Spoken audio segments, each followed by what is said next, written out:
Basta Radyo, ibandera mo. 107.1 News FM Olongapo. From everyone at the station, happy holidays. The VACC Hour, Real Talk. The VACC Hour, Real Talk. Basta Radyo, ibandera mo.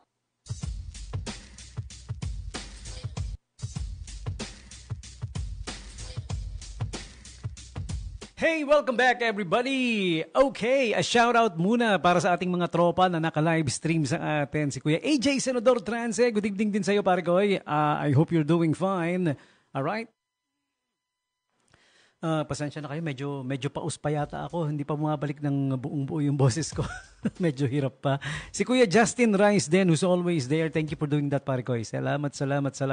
Sabi niya, good evening and keep safe everyone. Yes, definitely we all should keep safe. Even though yung latest, ano ba yung latest? Sige, babasahin ko yung latest sa inyo from the National Weather Bureau. Ang sabi kanina dun sa news na napanood ko, pero ito mas bago to no? Yeah, Typhoon Yuan. Ang current location estimated to be at 175 kilometers west of Sinait, Ilocos Sur. So nasa taas na parte na ng Pilipinas, no? So itong humahagipit sa atin, yan yung parang buntot-buntot niya, no? With maximum sustained winds of 120 kilometers per hour near the center and gustiness of up to 150 kilometers per hour, moving northwestward at 10 kilometers per hour. All right? So, stormy weather pa rin sa Ilocos Region, Cordillera, Administrative Region, Cagayan Valley, Central Luzon. Ganon din sa rains with gusty winds naman, Metro Manila, Calabarzon, Mimaropa, Camarines Norte.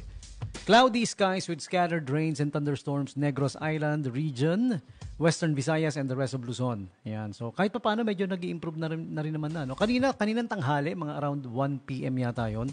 Sumilip si Haring Araw. Nakita nyo? Napansin nyo? Sino nakapansin? Taas ang kamay. Tapos kikilitiin sa kilikili. Yeah, sumilip si Haring Araw kanina 3 beses yata. Yung nabilang ko lang ewan ko yung hindi ko nabilang. Nakita ko siya umaraw 3 beses. Wow! Sabi lang niya kasi nakita niya ako nasa labas din. Tommy G, anong ginagawa mo dyan sa labas? Ha? Balik!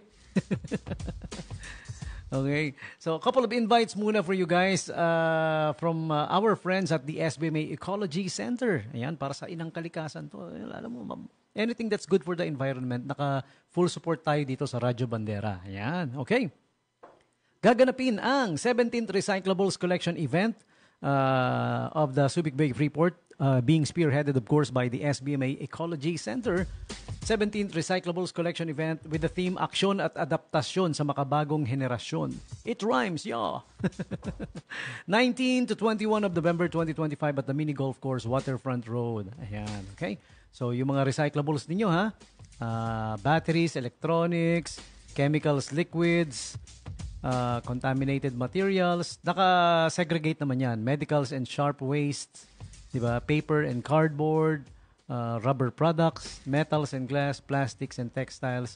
Walang food, hindi kasama ang food waste, ha? Okay? Plastic, ganyan, yan. Yung mga recyclables talaga. Okay? Once again, that's gonna be on 19 to 21 of November 2025 at the Mini Golf Course. Ang dami nagaganap dyan sa Mini Golf Course, no? Diyan din ginaganap yung Subic Bay Food Festival, nung nag-Halloween celebration, diyan din, Diyan din nag-Halloween, diyan yung judging, diyan din yung awarding.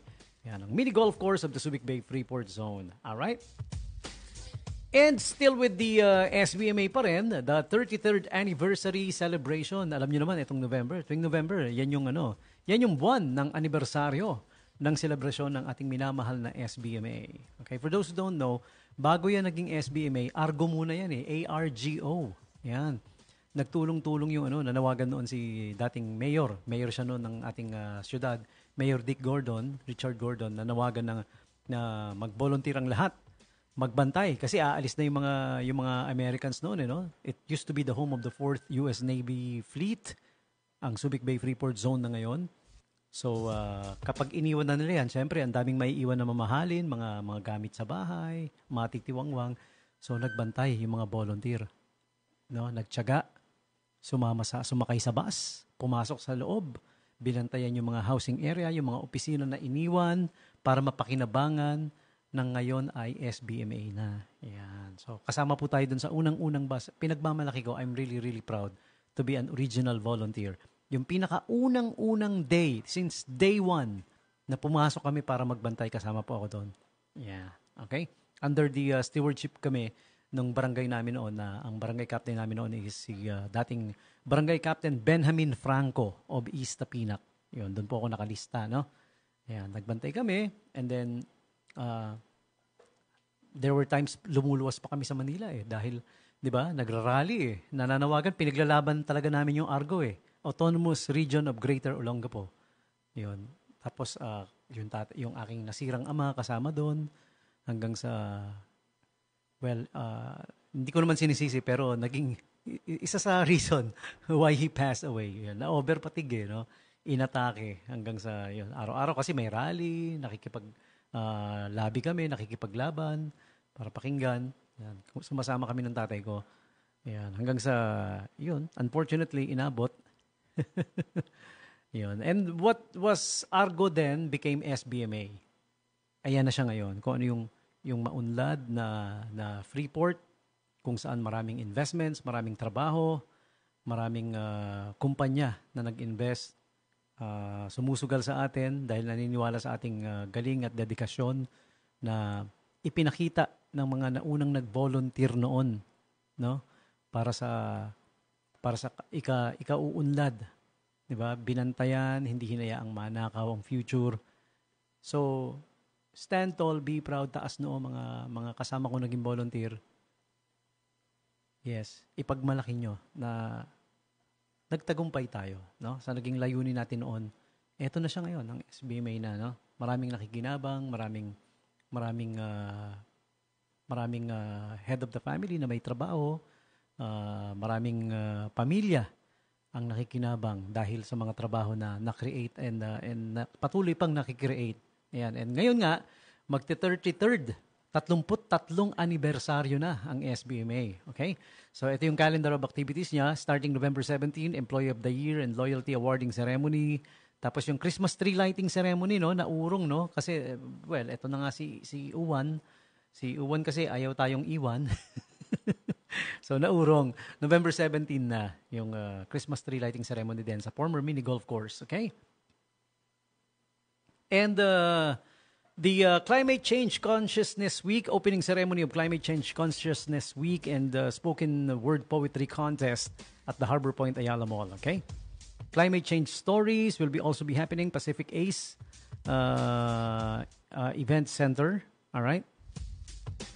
And November 19, the 17th SBMA Recyclables Collection Event. Yun nga yung binasa ko kanina, no?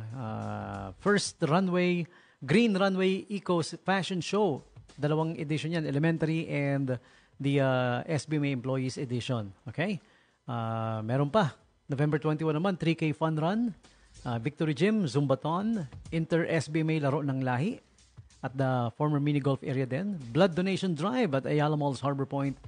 E-bus and charging station blessing at Pure Gold.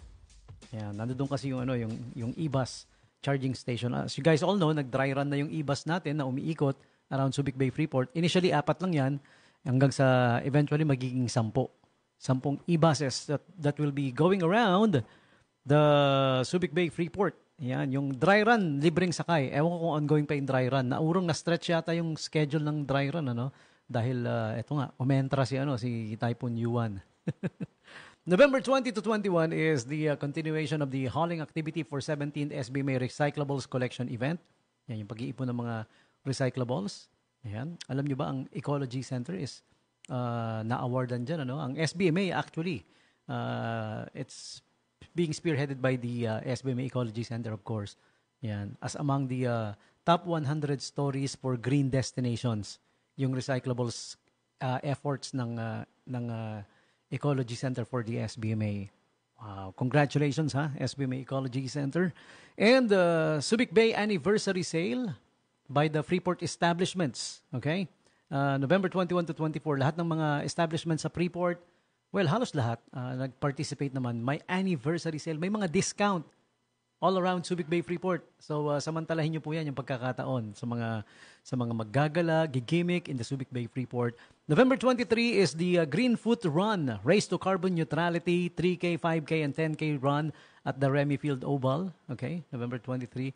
And then on November 24 naman, the anniversary celebration itself, kicking off with a wreath-laying ceremony at the Volunteer Shrine, Senior Citizens Day at the Subic Gym, Green Anchor Awards at Asea Subic Beach Resort, a flag raising ceremony, Building 229, Health Talks at Subic Gym, all on November 24, huh?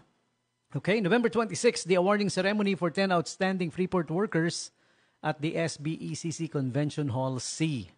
And lastly, November 28, Job Fair at the Ayala Mall Harbor Point. This is the anniversary Job Fair, spearheaded by the SBMA Labor Department. And the launching of SBMA Friday Cleanup Club at the Boardwalk. Ayan. So join us for the SBMA anniversary activities highlighting sustainability and community engagement. All right, November 17 to 28. We look forward to celebrating with you. All right. So sama kayo ha, sali kayo sa all of the activities for the anniversary celebration of the Subic Bay SBMA. All right, the Subic Bay Freeport and the SBMA.